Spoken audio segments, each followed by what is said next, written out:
Olá! Atendendo ao pedido de um amigo, hoje nós vamos falar um pouco sobre as reuniões mediúnicas. Os médios, eles são instrumentos, são intermediários entre o plano espiritual e o plano material. E eles são capazes de perceber e registrar e transmitir a mensagem dos espíritos.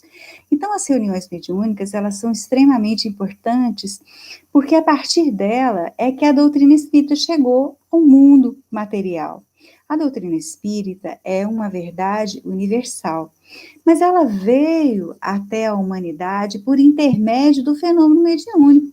No interior, numa cidadezinha, num povoado, Hydesville, nos Estados Unidos, começou a existir os fenômenos e a família que passou pela situação do fenômeno começou a ficar muito apavorada, com muito medo. Todas as noites os móveis se movimentavam, barulho, até que numa brincadeira de criança eles descobriram que por trás de toda aquela movimentação havia uma inteligência.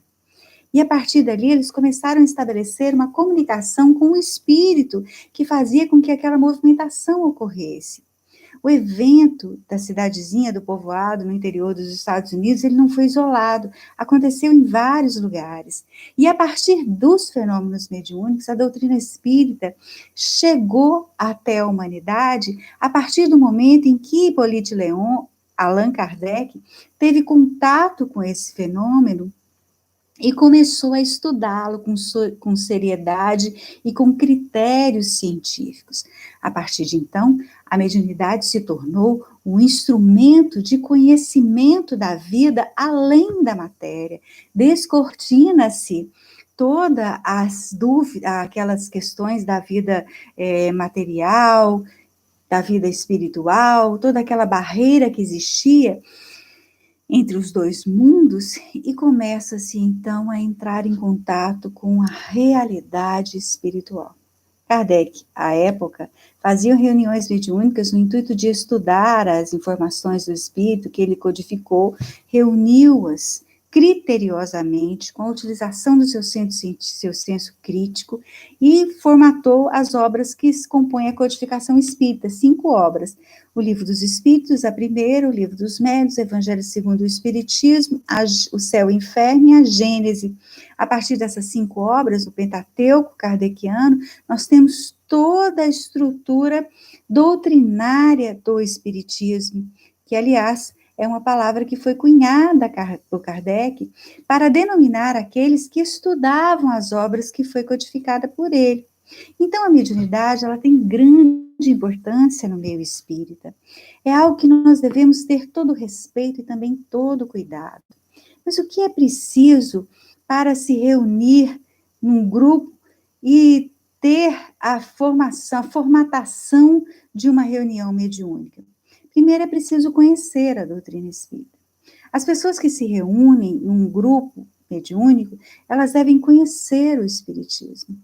Não é preciso que sejam perfeitas, que sejam livres de falhas, de defeitos, porque não somos assim. Todos nós temos falhas, defeitos. Aliás, quando Kardec define o que é, quem é o espírita, ele vai nos trazer a definição seguinte: reconhece o verdadeiro espírita pela sua transformação moral, pelos esforços que faz para vencer as suas más tendências. Então, não é a questão do ser perfeito ou já ter vencido todas as barreiras da imperfeição que vai nos fazer capazes de participar de uma reunião espírita. Mas o que vai fazer, então? O que vai permitir que participemos de uma reunião espírita é o estudo, é o conhecimento acerca da doutrina espírita. Por isso, a mediunidade, ela deve caminhar por um caminho que passa primeiro pelo conhecimento dos princípios básicos e depois o aprofundamento nos estudos da mediunidade, do livro, da obra, o Livro dos Médiuns. E este contexto vai nos permitir a segurança de participar de uma reunião mediúnica, então, não tendo nenhum atropelo ou não nos tornando vítimas de tropeços e confusões que podem advir da falta de conhecimento. Então, meus queridos e minhas queridas participantes de reunião mediúnica, o que é preciso fazer para entrar em contato com a própria mediunidade? Porque às vezes a mediunidade ela chega trazendo sofrimento. É importante que a gente entenda que a mediunidade ela está erradicada no organismo, no corpo físico. Então, a pessoa que hoje vive a experiência da mediunidade, ela traz consigo, na sua proposta espiritual, a possibilidade de vivenciar essa experiência mediúnica. Isso faz com que ela, muitas vezes, passe por alguns atropelos e por algumas dificuldades. Por exemplo, o médium, ele tem uma antena psíquica muito aguçada. Então, ele consegue captar aquilo que vai no coração e na mente de outros espíritos que estão à sua volta. E, às vezes, capta com bastante sofrimento e dor. Isso traz algumas situações bastante constrangedoras e difíceis para a sua vida. Como lidar com isso? A partir do estudo e da busca da reformulação moral, da busca da compreensão de si mesmo, do autoconhecimento, da vigília constante com relação às ações, aos pensamentos e aos sentimentos, nós vamos moldando a nossa possibilidade mediúnica e vamos fazendo com que haja uma educação no processo da mediunidade. Porque quem controla o seu próprio corpo é a própria pessoa. Um espírito, ele não vai se apropriar do meu corpo porque eu tenho mediunidade. Este não é o processo. O processo no qual ocorre a manifestação mediúnica é quando há um afastamento do perispírito, que é o corpo perispiritual, o corpo do espírito. O médium, então, se afasta. A gente chama isso na doutrina espírita de desdobramento. Há um desdobramento, o espírito se afasta, o espírito comunicante, então, se liga a este espírito e transmite a mensagem.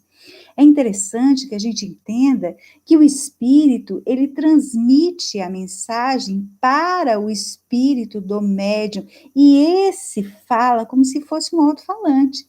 Então, se eu, médium, tenho bastante equilíbrio na minha vida e não sou uma pessoa sujeita à violência, a frases de efeito, a uma linguagem de baixo calão, por mais que o espírito esteja irado, possesso, ele não vai conseguir se utilizar do meu corpo dessa maneira, porque o médium educado vai controlar a manifestação do espírito e vai transmitir o seu sentimento sem necessariamente utilizar das palavras que ele está se expressando. Então, por isso, a mediunidade exige um processo de autoeducação. E essa educação, a autoeducação, ela é composta nestes critérios que acabei de dizer aqui para vocês. Ela é composta do estudo da doutrina espírita, do estudo da mediunidade, do estudo de si mesmo e da busca constante de melhoria através daquilo que Jesus já havia falado no seu evangelho: vigiai e orai para não cair em tentação. Eu vigio quando estou atento aos meus pensamentos, aos meus sentimentos, e eu oro porque a oração, ela me sustenta. Então, isso faz com que haja um equilíbrio na vida do médium. Para tanto, quando nós escolhemos participar de uma reunião mediúnica, temos que cuidar do nosso corpo físico, temos que cuidar da nossa casa mental, para que não haja atropelos. Porque ali na reunião mediúnica estarão espíritos, sim, dentro da casa espírita, com todos os cuidados e proteção que são próprios da casa espírita, mas estarão espíritos em desequilíbrio, espíritos em sofrimento, espíritos passando por situações delicadas ao descobrir que não tem mais o seu corpo físico, e para isso a gente precisa estar bem equilibrado.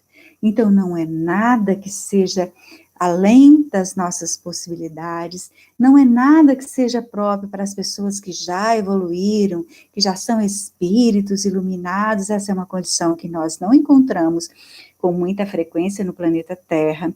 Via de regra, aqui no planeta Terra, somos espíritos extremamente endividados, mas a doutrina espírita nos oferece um caminho para que conheçamos a nós próprios e conheçamos também aqueles que estão à nossa volta, respeitando, vivendo a nossa existência pautada no respeito pelo outro ser humano, pautada no respeito por nós próprios. E, para tanto, a doutrina espírita nos oferece as ferramentas com todos os seus princípios e a possibilidade de estudo que ela nos permite conhecer melhor a vida que vivemos e a maneira pela qual enfrentamos as situações que estão à nossa volta. Então, mediunidade não é um bicho de 7 cabeças. Mediunidade é algo que faz parte da vida. Os espíritos afirmam que todos somos médiuns, porque todos nós sentimos num grau qualquer a influência dos espíritos. De alguma maneira a gente sente, registra. Os espíritos estão à nossa volta, eles estão ao nosso lado, eles têm uma correlação conosco e essa vida, muitas vezes, a vida espiritual e a vida material, ela é interdependente. E o que a gente precisa fazer é cuidar do nosso próprio campo psíquico, no nosso campo moral, a partir do estudo, a partir da vida reta, digna, para que a gente sintonize com aqueles que nos querem bem e auxilie aqueles que nos querem mal. Com isso eu me despeço, que Jesus nos abençoe.